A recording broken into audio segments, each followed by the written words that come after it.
Hello, I'm Rachael Carman and I blog at hissunflower.com.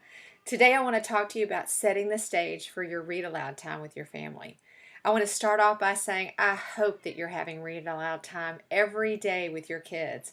I recently attended a homeschool conference where Andrew Pudawa was speaking, and he talked about the importance of continuing to do those read alouds well into junior high and high school. And it's been our experience here at the Carman Family Homeschool that our kids never really outgrow a read aloud of an excellent book. So I hope that each day you are taking advantage of a time to gather everyone around and actually read a book out loud. In another vlog, I'll be talking about how to select books and some of our family favorites. But for today, I want to talk about how to set the stage for your read aloud time.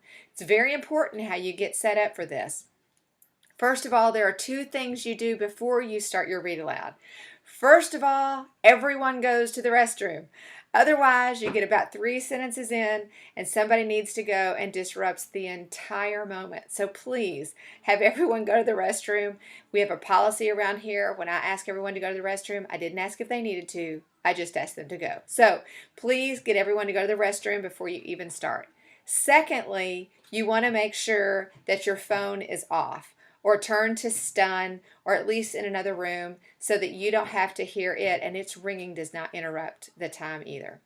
So now everyone's gone to the restroom, the phone is turned off or at least it's turned down, and you're getting ready. I want to suggest a few things that you need to gather or have on hand besides the excellent book. Again, we're going to talk about that in another vlog.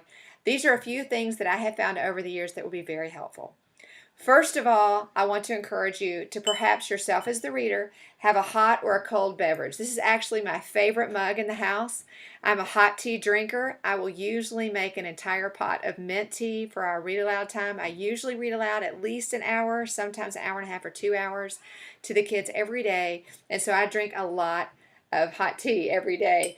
But my kids also get thirsty, and so sometimes I'll let them make a cup of hot chocolate or maybe share some of my mint tea if they're interested, or at least have some water nearby so that they can be refreshing themselves. And of course, just as a caveat, I don't read for an hour and a half or 2 hours straight. We do take breaks.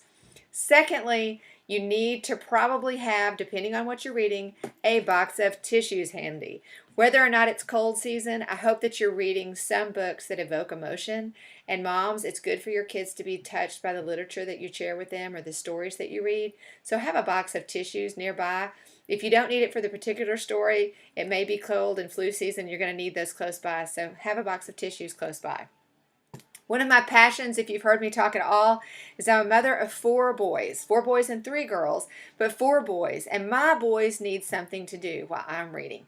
And I'm a huge advocate of them playing with Legos. So moms, here are just a few of the Legos that are at our house. I'm a huge advocate. Please do not require your little boys or your little girls to sit there quietly with their hands folded, looking up into your face as you read an excellent book to them.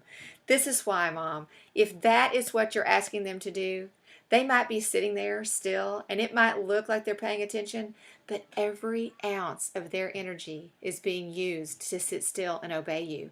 And they have no energy or mental capacity available to take in the great story that you're reading. Don't require that they sit there quietly. Give them something to do with their little hands. My boys love their Legos, so they've done that through the years. I put them out on a blanket and let them play with those. My girls have done everything from cross stitch. This is just a little cross stitch. Ooh, I have it upside down. Little cross stitch thing that I picked up actually at Michael's that they can do. We've also done clay during reading time. Anything that's quiet that they can do. Benjamin, my youngest, likes to draw in his sketchbook.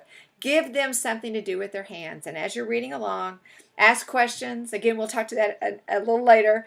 Ask questions of them, what they're reading, and to make sure that they're engaged as you go along. Next, you can also have a snack available. Every now and then we'll cut up some fruit or maybe some cheese just so that they're continuing to be all the energy that they're expounding, trying to learn and take in all your reading. They've got something to munch on. And finally, I want to encourage you, just a little tip that I've done over the years. Whatever good book you're reading, this is actually the one we're doing right now. This is an old classic, it's Beowulf, but this particular one by Rosemary Sutcliffe is retold for younger students, and it's an excellent book. But here's something that I've done over the years. I take a Post-it, and when I'm doing my lesson plans, I just simply put the Post-it on the front, and I list the days of the week and what chapter we're reading each day. And so I can just stack all the books and take them with me into our reading time, and I already know what we're going to be reading that day. Moms, read to your kids. Read really great literature to your kids. And stay tuned. In the future blog, we'll be talking about what to read, how to pick it out, and how to make it really exciting for your students. Have a great day. I'm Rachael Carman at hissunflower.com.